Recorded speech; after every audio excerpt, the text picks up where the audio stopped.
So, John, thank you so much for your time today. I wanted to take a second just to introduce you. So, you are Consultant Gynaecologist at the Royal Marsden, you are Clinical Director at Lady Garden, and also my own consultant and surgeon. So, thank you for taking the time to talk to me today. For Ovarian Cancer Awareness Month, I wanted to share the stories and perspectives of people who support women like me going through a diagnosis of ovarian cancer. So I guess it's like ovarian cancer through the eyes of different people. And I think your perspective as a consultant, as a surgeon, is one that's really unique. So perhaps you could start just by sharing a little bit about you, what drove you to be a surgeon in the first place, why gynae? Yeah, sure.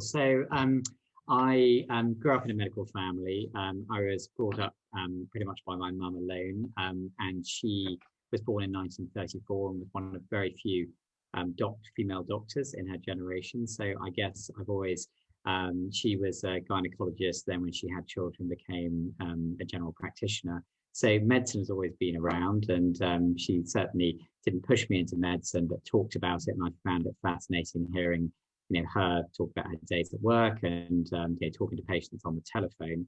And I guess also I was very conscious she did a lot of early work on the pill of women's health and sort of the changing sort of stages in a woman's life. And when you're at medical school, one of the first things you actually get to do rather than learn is deliver a baby. And I remember first time I delivered a baby, it was just absolutely amazing to bring life into the world.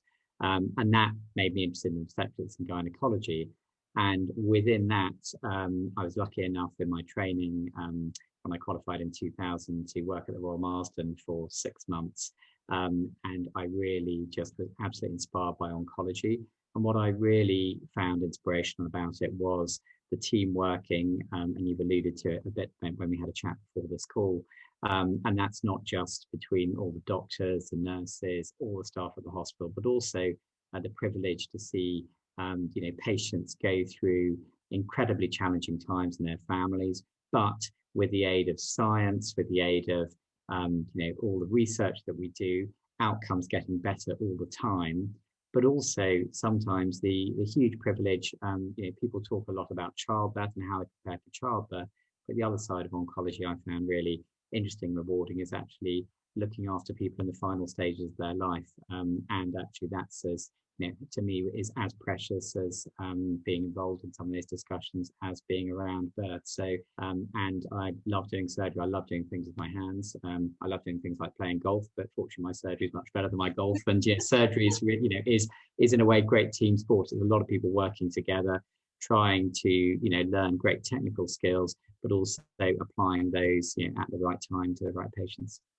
Amazing, thank you. And I hadn't realised your mum was such a leader in her time. That's fascinating. Thank you.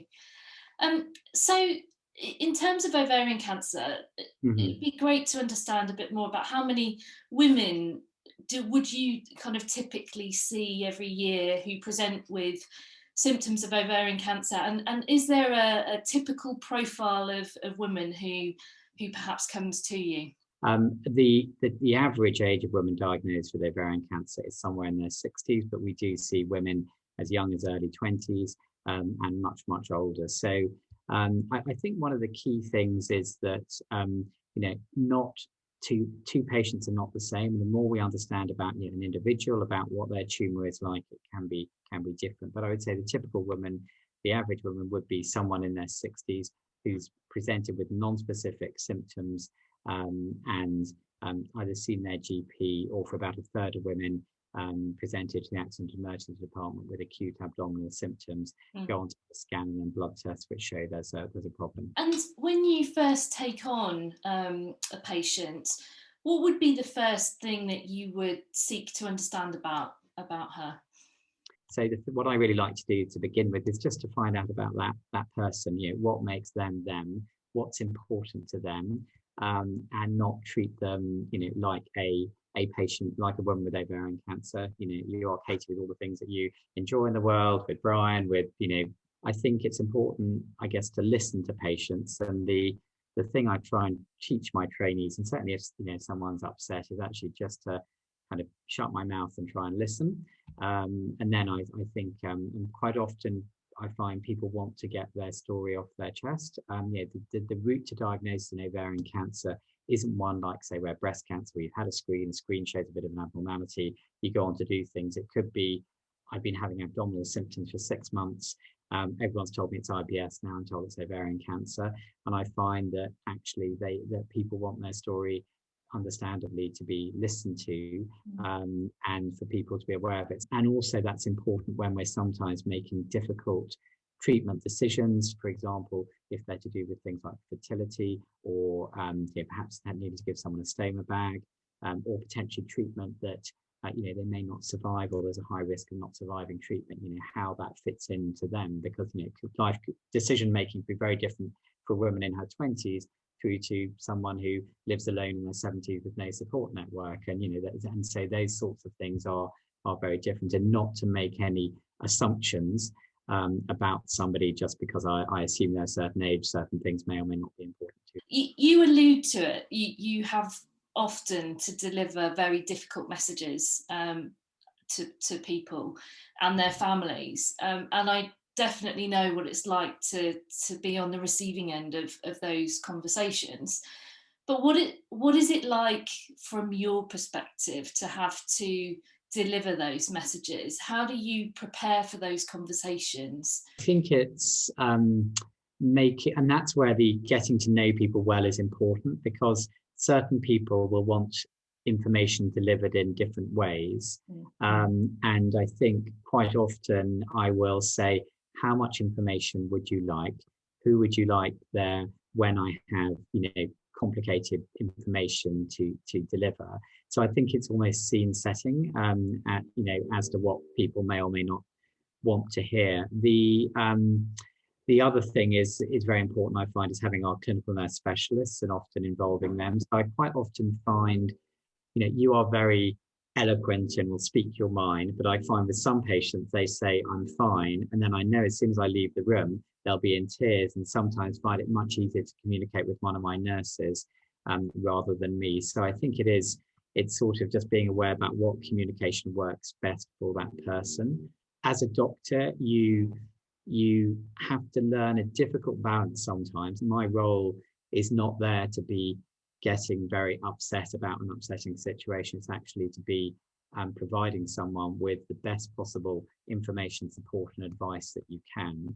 And you physically, as a doctor, cannot, you need to, I guess, engage your emotions enough to have enough empathy, but perhaps not let the taps be completely open, because then you're not being helpful to anyone. But at the Marsden, we have got a really good team of people I've been working with for a couple of decades pretty much, so we all know each other pretty well and are aware of when somebody might not say they're not okay, but often say, do you need a coffee if you see somebody who's looking quite stressed. I think certainly in COVID that's been one of the challenges. We all feel a bit more isolated than we did in the past.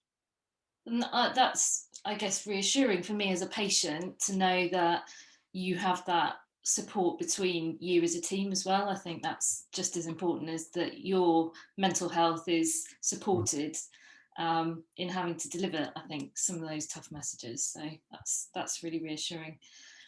My surgery was on a Monday, and I think we saw each other on the Friday before. And I remember you saying to me that you were going to have a quiet Sunday to get ready, focused for surgery. I know that you had a number of operations on that Monday, including myself. So I'm fascinated to understand, how do you prepare? Those are very, very long, intense hours of focus. How do you keep yourself in the zone, and how do you prepare for what's a really long day of operations? Well, I really like operating on a Monday, and what I like to do is all the preparation. So I always say to patients, like, I'm happy to have as many conversations about the operation before the day of surgery. But on the day of surgery, I just want to say, hi, are we all set? Let's go for it. So I think I like to make sure that in advance of the operation, there's no need for any more conversation, that I just kind of know we've got exactly plan, as we did with you, plan A, B, C, and D, and I'm not going to be twiddling my thumbs, uncertain as to if I face something in the operation, what am I going to do? So for me, it's, I make sure that I'm super well rested, go to bed early on a Sunday night. If the children are misbehaving, make sure I'm in the spare room, and my wife knows before surgery she's doing all the childcare at night. So I think it is just making sure there's no emotional or mental uncertainty. And we talked a bit about emotions early. On the day of surgery, I'm not particularly, emotional. I just want to be highly practical. A bit like I was reading something about a bowler, James Anderson, who just bowled one of the best overs in Test cricket. And there's something about flow, which is when you're doing a complex task, you're often not just thinking about it, you've just got that flow and you know what you're going to be doing. I cycle, so I feel nice and fresh, and I always have a smoked salmon cream cheese bagel on the morning of surgery, and just and a nice coffee, and I just kind of feel just like if you're doing a sports match, just really nicely prepared, nicely relaxed, being very clear that everything's prepared and there's going to be no uncertainty. Pretty much whatever I face, I know how we're going to deal with it, and then it's just about technically delivering that. So can I ask, what is the biggest lesson that you think you've learnt? It's certainly humility. I think surgeons historically had this sort of bravado, being like a lion walking around the hospital, and I find that it's an ability to always learn, and also I think really listening to patients, and often they know what is sort of right for them, or making sure their voice is heard. And it's one of those things, I think, with a lot of patients I see with ovarian cancer, they often know something is wrong but felt not listened to. And what is your greatest hope in the fight against ovarian cancer? My hope would be a world free of ovarian cancer. I think that there are different groups of patients. So for 15% of patients for whom it is a hereditary condition, that we can identify all of those. I think for other women, it's going to be very hard to diagnose earlier, but that it may be that, and this will cover lots of cancers, that people have an annual blood test that picks up the very earliest signs of a host of different cancers. You go and have a scan, it shows a little problem in the ovary, we do keyhole surgery to remove that ovary, potentially preserving fertility, and we cure people.